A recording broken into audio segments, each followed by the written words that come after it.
Ash Ketchum, a 10-year-old boy from Pallet Town who's inspired many of us across the globe to push on and accomplish our dreams despite the friendly turmoil, struggles, and heartbreaking defeats we may face along the way. You know, when Pokemon Horizons first debuted and everyone online was sobbing about the loss of Ash Ketchum, I was right in that same boat. However, after thinking about it the other day, I was wondering if Ash Ketchum really was that prolific throughout his journey shown in the anime, or if people were just nostalgic and were sad to see a household name go. So today, I wanted to talk about that, along with the character of Ash and why he works so well in the story that he's in, particularly when compared to later versions of him, and see if it is just the nostalgia that people remember Ash for, or if this character has been written in such a way that he truly stands the test of time. I will be doing my best to critically analyze the writing of this character throughout his journey, and point out where each version's strengths lie, along with where they come from. I will also be taking a good amount of time to talk about the work behind the scenes that led to decisions made for the depiction of Ash throughout. So, without further ado, let's hop right in.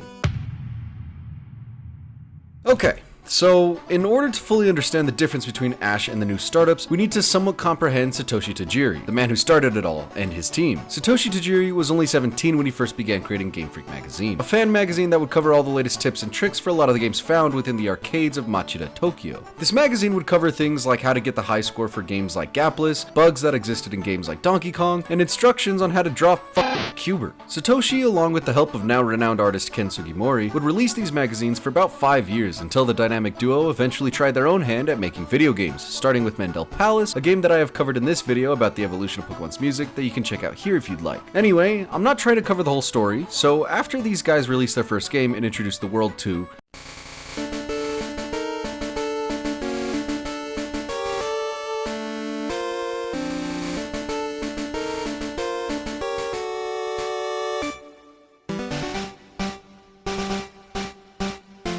they would decide to take a marketing approach that had never been seen before by tackling the card industry, video game industry, and of course, the anime industry, which ultimately led to the creation of the GOAT. This is where the concept of Ash would begin.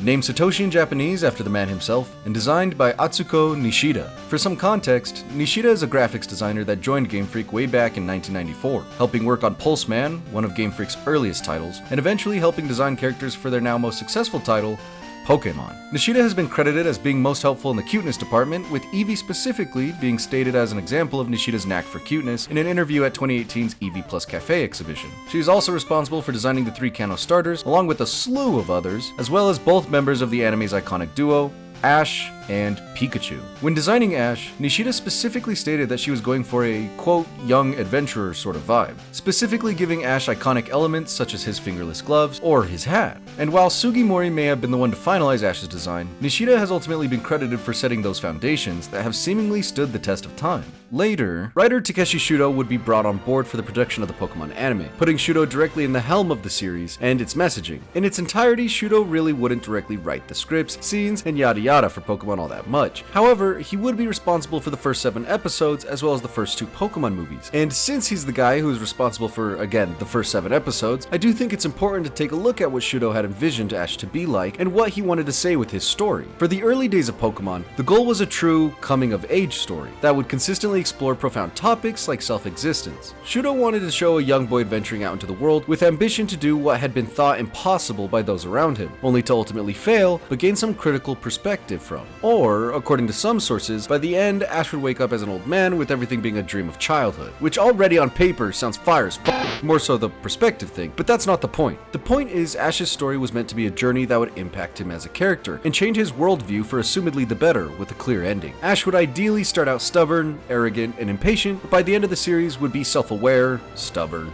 and experienced. Though, like I mentioned earlier, Shudo only wrote for the first 7 episodes, a couple of the last episodes, and 3 movies. But later, other writers would take over his position, being in charge of what kind of person Ash was. So really the question is, did his perspective really change, and did he really grow?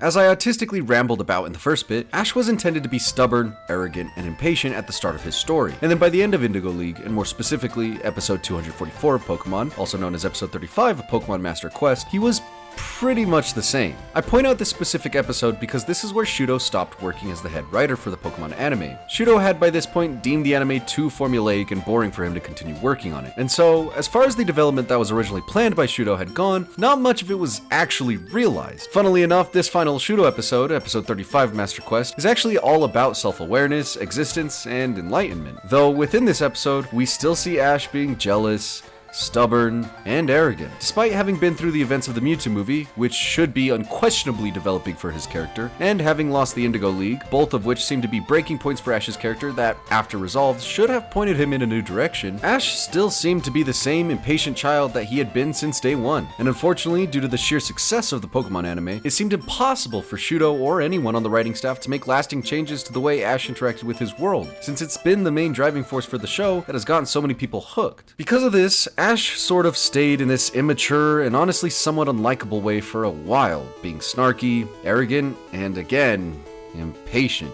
Although not all was lost, as with the release of Advanced Generation, we would get to see a new side of Ash that had gone unexplored before, that being the role of a mentor. Throughout Generation 3's Advanced Generation, we are constantly shown the mistakes or shortcomings of May, the replacement for Misty, and we see Ash helping her learn and grow throughout the series. Through the character of May, we got to see a more patient and experienced side from Ash that was honestly incredibly refreshing to see. And this was all thanks to the work done by Junki Takegami. Takegami, probably best known for his work on Naruto Shippuden, was the one responsible for deciding to evolve Ash's character in this way. By the way, if you haven't realized, you're about halfway through this video, so why not consider subscribing to see more content like this in the future? Throughout Advanced Generations, we would see that mentor side I just mentioned, along with Ash's arrogance actively getting in the way of things that should be well within his capabilities, such as his battle with Sonic, I mean Brawly, where Ash was so certain that because of his win on the last gym leader, that Brawly would be a light breeze, only for his Trico to be on its deathbed and ultimately get slammed into the ground like a volleyball. Though from this point on, we would see this same kind of care taken with Ash's character as the journey went on. His relationship with Dawn, his battle against Tobias, not his battle against Cameron, and many other points in the franchise that have drastically changed the character of Ash and ultimately led to how we saw him in the most recent depiction being Pokemon Journeys, where he's much happier, understanding, and most important of all, patient with his friends. So to answer this chapter's question, and the one I prompted before, yes, this character has grown. Sure, it was at a snail's pace over the course of the series, and due to a knack of occasional episodic writing, it was easy to see Ash and think otherwise. But overall, there was improvement in how his character interacted with his world, and despite having gone through the hero's journey several times, Ash had picked up bits and pieces of how to be a better person through his journeys. Also, for those of you who aren't aware of the hero's journey, this is a writing technique that is used in almost every story ever, if not every story ever. The technique goes as follows. Hero lives normal life until they receive a call to action they can't refuse. Hero faces challenge but fails and reaches his ultimate low, only to come back stronger than before and defeat whatever opposes them, ultimately returning back to the normal life they once led, but with something new, whether it's power, a better understanding of oneself, or friends. That is the general format that every story follows, and Pokemon is unique in that Ash's story has been steadily built up over the course of roughly 25 years or so. Of course, there are other series that have done the same, but I mean seriously, that's kind of crazy what the writers over the years have been able to do with Ash's character in that time. It's also crazy what they haven't been able to do, but still, I mean, think about that. There are roughly 1,250 episodes of Pokemon with no manga. You want to tell me One Piece is too long to start? How do you even begin with Pokemon? Especially when the main character grows so fucking slow. I'm getting off track. Now, while the character of Ash may have grown slowly but surely,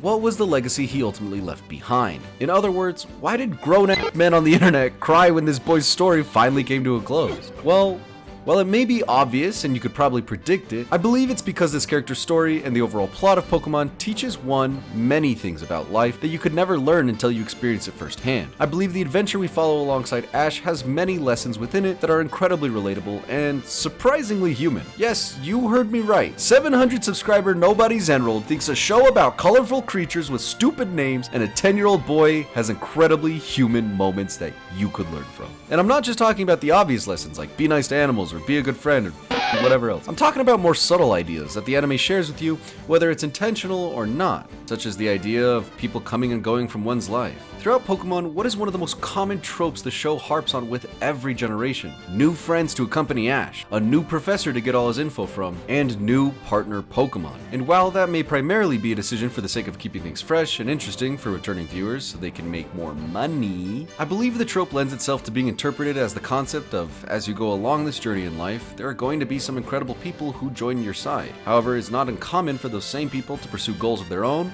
that don't allow them to continue to be by your side, which I think is insanely profound. That is one reason why I think Ash's story left such an impact on so many across the globe. To some extent, Ash, this complete child, feels like a childhood friend who you've seen grow and grow throughout the years. And though his friends have changed, he is still the same person you can look to when you need inspiration and when you need courage to push on despite having failed time and time again. That is the second reason I think Ash's legacy holds up so strongly.